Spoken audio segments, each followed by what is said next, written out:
Bonjour et bienvenue dans Cinécast. Aujourd'hui un épisode particulier puisque j'ai le plaisir de discuter avec Bouli Lanners pour son nouveau film Nobody Has to Know. Bonjour Bouli, comment vas-tu ? Bonjour, bah écoute, ça va bien, ça va. Il fait beau. Il fait bon, les Russes arrivent, tout va bien. Ouais. Il fait meilleur que dans ton film, qui est un peu plus sombre. Hein. L'Écosse c'est un peu moins ensoleillé, bien que quand il... Tu sais quoi, il y a un camion qui passe, si lui il passe, à mon avis on va avoir la paix. Ah oui. Non, sauf si c'est instable. Non mais ça va, on l'entend pas trop. Ouais, c'est bon. L'Écosse c'est quand même un peu plus gris en général, mais quand il fait beau, il fait très beau. Il fait très beau. La Belgique c'est gris, l'Écosse c'est pas gris parce qu'en fait il y a du vent tout le temps, donc t'as de la pluie, mais t'as toujours de la pluie qui s'accompagne de soleil, etc. Donc c'est beaucoup plus varié que l'hiver en Belgique où là il fait vraiment gris. Mais du coup, cet amour pour l'Écosse, il vient d'où ? Tu y vas plusieurs fois par an ou un peu à toutes les saisons ? J'y vais depuis 30 ans, régulièrement, parfois plusieurs fois par an. Mais il y a un truc qui s'est passé quand j'étais petit. J'ai dû voir quelque chose, entendre un truc qui m'a marqué. Parce que j'ai cru pendant longtemps que j'étais vraiment écossais. J'étais sûr que ma grand-mère était écossaise. À 6-7 ans, je voulais prendre des cours de cornemuse. Mais avec mes parents, on ne partait pas en vacances. Donc, mes parents ne comprenaient absolument pas d'où ça venait. Mais j'ai eu cette fascination pour l'Écosse tout petit. Et puis quand j'y étais pour la première fois à 18 ans, ça a été la confirmation qu'il y avait quelque chose de très fort entre ce pays et moi, quoi. Mais je ne sais pas expliquer d'où ça vient. Mais en tant que cinéaste, du coup, c'est un pays qui t'a toujours fasciné aussi. Tu t'es toujours dit que tu allais faire quelque chose là-bas un jour ? Ouais, je me suis toujours dit je ferai un jour un film en Écosse. Je ne savais pas par quel biais attaquer le truc, donc j'ai fait tous mes films. Et puis là, je m'étais dit cette fois j'y vais, je m'installe là-bas sur l'île de Lewis et j'écris un truc. Je suis parti avec l'idée de faire un polar d'abord, mais très vite ça s'est transformé en histoire d'amour et parce que si je le fais pas maintenant, je le ferai jamais, ce film en Écosse dont je parlais à tout le monde depuis toujours. Et c'est vrai que je pense que la première fois que tu m'as parlé du projet, c'était tu faisais la promo de Troisième Noce. Qu'est-ce qui a été le déclic où tu t'es dit maintenant, c'est le moment de faire ce film-là ? Est-ce que c'était une question d'histoire ou tu penses de maturité nécessaire par rapport à ce que tu voulais raconter ? Moi, je voulais absolument faire une rupture entre les premiers et les derniers qui marquait pour moi la fin d'un cycle un peu plus autoriste, mais surtout marquer la fin de quelque chose. Les premiers et les derniers, c'était le dernier volet de ce gros chapitre-là. Donc il fallait que je fasse quelque chose de différent. Et en faisant un film en Écosse, c'est clair que je sortais d'une forme de zone de confort, parce que je fais un film dans un territoire qui est compliqué au niveau de la coproduction, c'est la Grande-Bretagne, un film en anglais avec des comédiens anglais. Voilà, donc j'avais besoin de marquer une rupture par rapport aux premiers et les derniers, et c'était le bon moment de faire ce film écossais. Ça a marqué vraiment la rupture de manière radicale, quoi. C'est marrant parce que en tout cas au niveau d'une certaine thématique, j'ai l'impression que la rupture ça fait juste avant les premiers et les derniers. C'est la thématique de la foi, où vraiment dans les premiers et les derniers tu en parlais de façon plus frontale, enfin peut-être plus assumée en tout cas, par rapport à tes propres croyances. Et ici, j'ai l'impression que tu continues d'explorer un petit peu ça, cette question de la foi, et paradoxalement dans une communauté qui est très ancrée dans quelque chose de peut-être plus ancien d'une certaine façon. Parfois on a l'impression, je grossis le trait de façon exagérée, mais limite presque pré-Vatican II. Il y a quelque chose qui donne vraiment l'impression que oui, il y a une espèce de façon d'aborder la religion qu'on n'a plus du tout ici. Ouais. Et ton personnage n'est pas du tout croyant. Mais du coup, est-ce que c'est quelque chose que cette question de la religion, de la foi, comment as-tu voulu l'aborder dans ce film-ci ? L'idée de la mort est présente. Enfin, j'ai une rupture avec mes autres films. Je ne fais pas non plus un film qui est radicalement différent. Hein. C'est une rupture que. C'est une petite rupture. Mais en fait, moi j'ai été fasciné par l'île de Lewis parce que cette île est le siège de l'église presbytérienne. Donc les presbytériens, ce sont des protestants radicaux, mais au sein de cette église, il y a des schismes réguliers, dont le dernier date de l'an 2000, donc ce ne sont pas des schismes qui datent du 19e ou du 18e, c'est des schismes très récents, et chaque fois qu'une partie de l'église s'en va, elle se radicalise encore plus, donc ils sont créationnistes, etc. Donc pour moi, je trouve ça hyper exotique par rapport à comment on aborde l'église ou la foi ici en Occident, où il y a un effondrement total de la fréquentation en salle, j'allais dire. La fréquentation, tu vois, déjà, un lapsus qu'on n'aurait pas fait il y a 40 ans, la fréquentation de l'église. Donc il y a quelque chose oui, qui date pratiquement du 19e chez eux. Et c'est bien avant Vatican II, parce qu'eux ne reconnaissent ni le Vatican, ni les hiérarchies ecclésiastiques. Il n'y a pas de... L'église presbytérienne est indépendante, chaque communauté est totalement indépendante en fait. Donc moi c'est ça qui me fascinait. La religion est présente, mais la foi n'est pas aussi présente que dans mes autres films. C'est-à-dire dans les premiers et les derniers, la foi était présente, il y avait toute cette notion de recherche de spiritualité et d'existence de Dieu. Mais dans celui-ci, on est dans un décorum dans lequel la religion est très présente, parce que il y a un dress code chez eux aussi qui rappelle un peu l'image du 19e siècle, du grand romantisme, des sœurs Brontë, etc. Et greffer une histoire d'amour dans ce décorum-là, pour moi c'était parfait, parce que ça me permettait de raconter une histoire d'aujourd'hui avec un décorum du 19e. Mais la foi n'est pas vraiment abordée. Il y a plutôt les dogmes et les interdits et d'une communauté qui sont abordés. Est-ce que le fait de te lancer dans l'écriture d'une histoire d'amour a été une source de... peut-être pas d'inquiétude, de peur, ou tu as vraiment eu l'impression que tu allais dans quelque chose hors des sentiers battus, hors de ta zone de confort? Oui, parce qu'une histoire d'amour, c'est une histoire d'amour. J'ai toujours une histoire d'amour ratée, c'est vraiment c'est la honte, atroce. Quoi. C'est atroce. Une comédie ratée, c'est la honte, mais une histoire d'amour ratée, ça c'est carrément c'est l'exil, quoi. C'est-à-dire que t'es même pas foutu de parler d'amour, tu passes vraiment pour une truffe aux yeux des autres. Donc, oui, il y avait une prise de risque. Parce que ça fait longtemps que je voulais faire une histoire d'amour, mais je n'osais pas le faire, je ne me sentais pas vraiment légitime à le faire. Et puis là, je me suis dit, maintenant... Il y a l'expérience. Il y a l'expérience, mais c'est vrai que tu dois être bien dans ton couple aussi pour raconter et assumer une histoire d'amour sur un plateau. Ah oui. Oui, parce que pour ceux qui ne le savent pas, tu travailles avec ta compagne quand même. Moi, je travaille avec mon épouse, elle travaille sur le plateau, elle fait les costumes. Mais quand tu embrasses quelqu'un dans un film sur le plateau, et puis tu rentres chez toi et que tu ne peux même pas embrasser ta femme, ça ne va pas. Donc il faut vraiment être dans un couple fort pour pouvoir raconter une histoire d'amour. Ouais. Comment c'est d'ailleurs de travailler avec ton épouse? Parce que j'ai l'impression que t'en parles jamais, mais ça fait elle aime plusieurs bien années. rester discrète, donc c'est pas moi qui... je ne suis pas masculiniste, donc c'est pas moi qui interdit... mon épouse, elle est sur le devant de la scène, elle aime bien rester vraiment très discrète, être en dehors de tout ce qui est notoriété publique. Donc en fait, travailler avec elle, c'est super parce qu'on s'entend très bien évidemment, mais on a aussi les mêmes connexions artistiques. Et comme elle fait les costumes, c'est une très très bonne chef costumière, je sais qu'à ce niveau-là, je suis vraiment rassuré.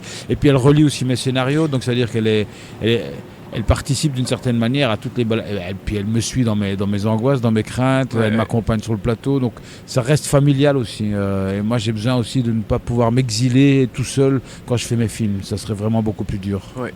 Bon, il y a tes chiens aussi. J'ai mes chiens, mais mes chiens, ma femme, c'est ma famille. Je prends tout le monde avec moi.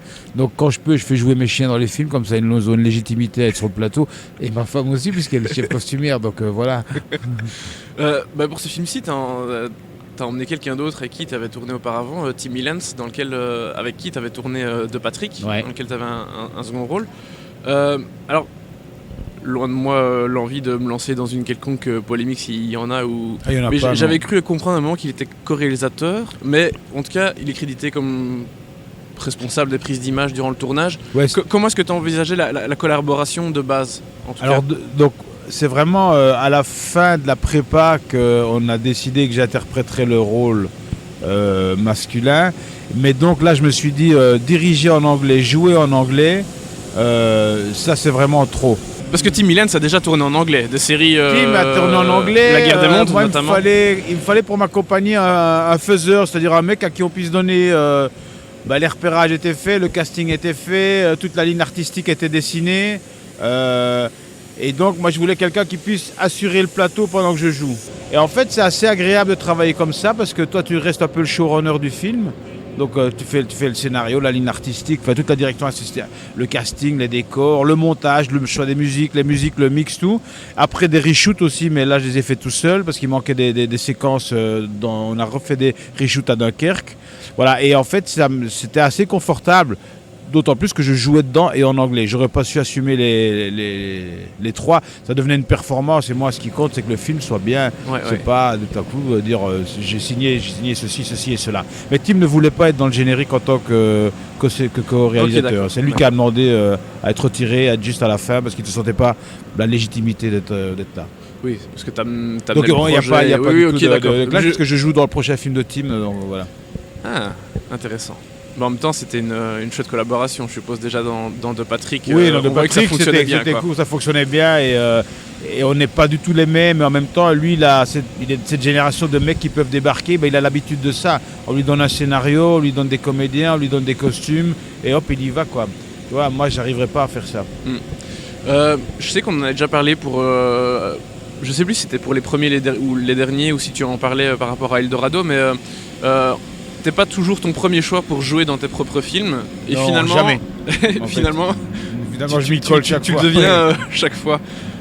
Qu'est-ce qui... Ici, c'est parce que je trouvais pas le comédien nouveau. C'est-à-dire qu'au début, moi, j'ai tout écrit pour un comédien italien.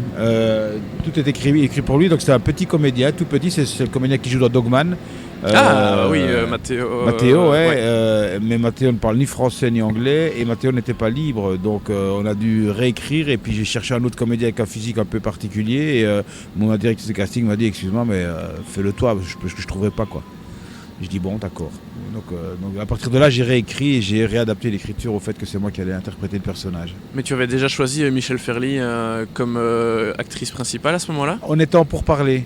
Parce que tout s'est fait très tard, ça prend beaucoup de temps pour arriver à joindre les comédiens anglais parce qu'il y a des filtres en Grande-Bretagne qui n'existent pas ici. On a les agents, il y en a plusieurs, mais aussi le directeur de casting a un autre pouvoir que le directeur de casting ici, il fait filtre aussi. Donc le processus est très long pour atteindre et pour être certain que le comédien lit le scénario avant d'avoir des retours.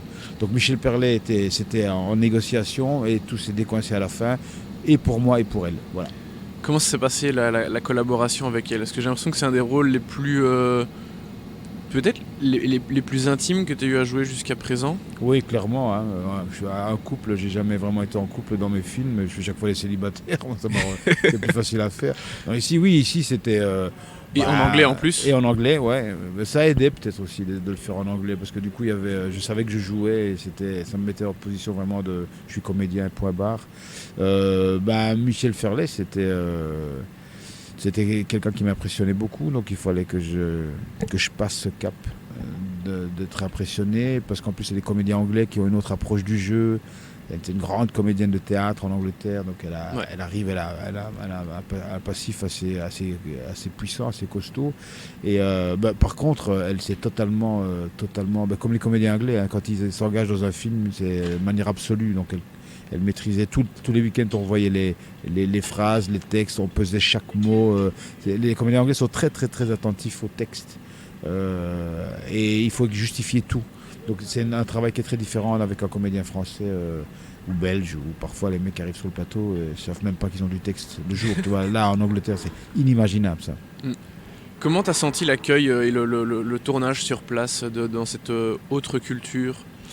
Moi j'avais des amis là-bas parce que j'avais été quelques fois déjà, donc ils savaient que je venais préparer, tout le monde savait un peu que je venais faire un film, donc à partir du moment où on a commencé à mettre des affiches pour recruter des figurants, tout le monde savait qui on était, et du coup on était comme une espèce de curiosité sur eux, mais qui n'était pas du tout, ça ne suscitait pas du tout un engouement exprimé. Okay. Les gens sont très en retenue là-bas. Ouais. C'est très en retenue. Ils venaient sur le plateau, les figurants, on parlait un peu, après on se retrouvait au pub, on disait ah mais t'étais figurant sur mon film, ça. Mais jamais les mecs viennent en avant, viennent voir même le tournage, regardent de loin, mais pas du tout la même chose qu'ici. Donc on avait une paix royale, les gens savaient qui on était, mais ils nous ont foutu une paix, mais totale quoi. Mais je sais que tout le monde parlait parce que moi j'étais dans une communauté à Point et je sais que là-bas, parce que mes amis me disaient tout le monde sait qui vous êtes quand vous partez, tout le monde sait où vous tournez, tout le monde sait presque ce que vous tournez. Parce qu'on avait aussi engagé des locaux, hein, donc il y avait des gars, des jeunes gars qui ont bossé en déco, en régie, en costume avec mon épouse. Ça. Donc c'était tous des vrais locaux et donc évidemment ça parlait. Il n'y a pas énormément de familles non plus, donc tout le monde savait que Pierre, Paul ou Jacques étaient sur le tournage, donc ils racontaient tout. Donc on savait que tout le monde savait. Ouais. C'est chouette. Ça Ah ouais, crée, non, mais c'était super. C'était chouette vraiment. dynamique. Ouais, non, c'était très sympa. C'était super. Non, non, c'était très très chouette. Du coup, tu as dit que tu vois ce film-ci comme étant une rupture par rapport à tes films précédents. Comment est-ce que tu le vois par rapport à ta filmographie de façon générale et comment vois-tu l'évolution de ton travail en tant que cinéaste? Moi, je vois pas ça. Moi, je fais les films. Je sais que parfois je marque une rupture. Moi, je comprends mes films Avec du recul. avec du recul et avec les interviews que je fais, parce que du coup, vous êtes des retours aussi, vous les journalistes. Donc, je n'ai absolument pas de plan carrière. Je ne sais pas du tout comment ça s'inscrit. Je ne sais pas ce qui va se passer demain. J'ai des projets, mais je ne sais pas dans quel. On fera une analyse de tout ça quand je serai mort. Donc tu ne sais pas si ce film-ci marque le pas vers quelque chose d'autre dans ce que tu as envie de raconter ou la façon dont tu as envie de le faire? Non, le prochain aura peut-être une dimension plus politique. C'est une commande. On m'a demandé d'adapter un roman, le roman de Serge Joncourt, Nature humaine. Et donc il y a un truc qui correspond plus à mes valeurs idéologiques et philosophiques et écologiques. Donc il y a quelque chose de plus politique dans le film, même si ça raconte quand même l'histoire et que c'est une histoire d'amour aussi. Donc je pense que je vais vers le prochain film. Mais en même temps, aujourd'hui, je veux dire, profitons de chaque jour. Ouais. C'est vrai que pour l'instant, ton cinéma a toujours été plus au niveau des valeurs humaines, j'ai envie de dire.